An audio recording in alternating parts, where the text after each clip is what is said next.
everybody. Well, born with Holt-Oram Syndrome, our next guest grew up with a visible disability and spent most of her life hiding it. And it wasn't until the passing of her father, who shared the same rare genetic condition, that she decided it was time to speak up and be a voice for the next generation. In celebration of National Accessibility Week, she's here to share her story and spotlight what kids with disabilities really need and why it goes beyond ramps and checklists. Please welcome lawyer turned inclusive leader, expert, and disability advocate, Lindsey Mazza. I want to make sure I got that right. Good to have you here. Thank you so much. Well, Lindsey, what we find so fascinating about your story is that you say that you were hiding in plain sight during your life with your disability. What does that mean?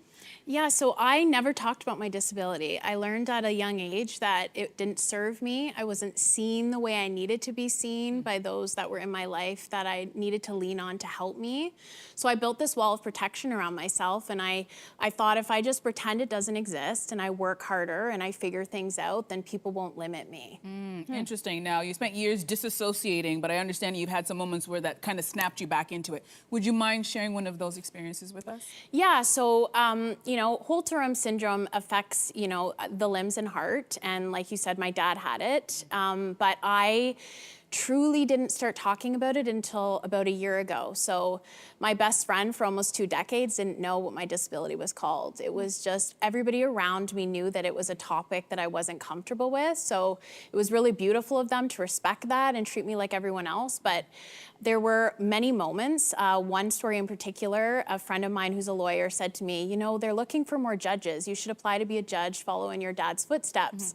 And I said, literally, I said, dude, like, I'm a white woman. Why would they appoint me? And she goes, you have a disability. And I remember feeling gut punched by that statement. Like, oh my God, the cat's out of the bag, which is a crazy, crazy statement. But that's truly how disassociated I was. I was rejecting myself for my entire life. What a story. Yeah. Well, you know, as a parent, one of the first things we teach kids are the adults that you can trust and who are safe for you. But unfortunately, for part of your life growing up, that was not necessarily the case for you. Can you tell us that story? Yeah, so I learned early on that I couldn't really trust adults that I was supposed to be able to trust. Teachers gave me most of the traumatic incidents in my life. And my first experience was at the age of 6. And every year my parents would make accommodation arrangements with my principal and teacher. And one of them was a buddy system for me, which would allow my friend to come with me to the washroom in case I needed help. And a few weeks into grade 1, I asked to go to the washroom and my teacher said, you can go, but you have to go alone.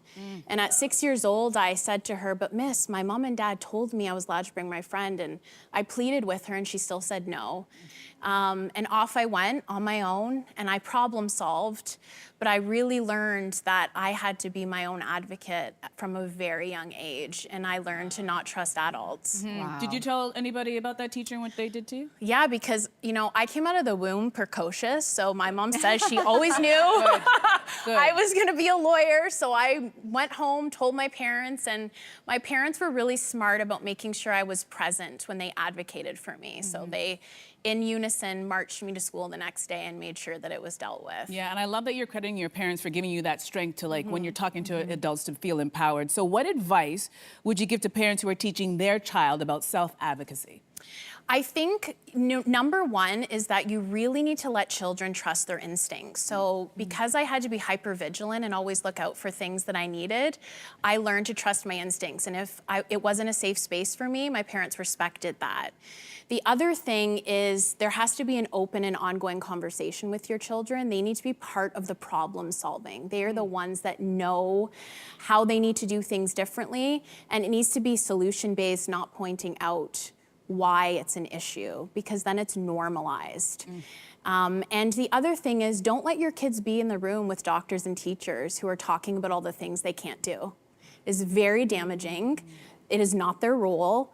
Your child is an individual. How they do things will vary from every single person, just like people without disabilities. So I think it's really, really important not to categorize people and put them in boxes. Yeah, all powerful advice. for all parents and kids, for sure.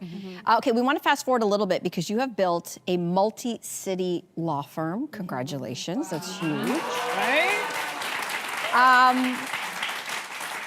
But as you've already told us, you know, the journey in the legal profession was not an easy one for you. For example, is it true that you were denied accommodations to write your law school entrance exam?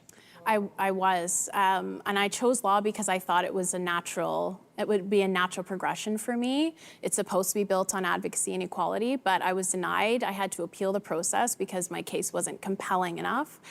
And then when I went to law school, the accommodations were lacking. And then when I became a lawyer, the accessibility is just not present. It's bare minimum. The courthouses are not accessible. So for my entire career, I've had to problem solve and create my own solutions. For you. Wow. All right, so Lindsey, if you had a message beyond self-advocacy, what would it be?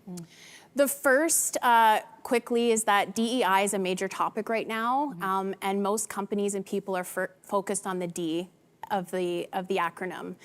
Diversity does not mean inclusion, and people with disabilities are left out of that equation. Often, we are ticking boxes based on gender equality and racial issues, and accessibility is really, really lacking, and Canada is one of the most advanced countries, and it's still not accessible.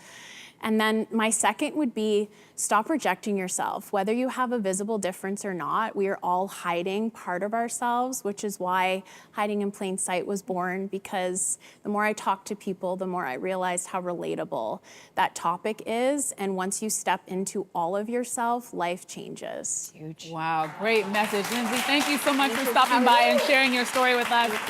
Everybody watching, everybody in the studio audience, you can find more information on Lindsey and her story at lindseymazza.com. Don't go anywhere. We'll be right back. Hey, you, come a bit closer.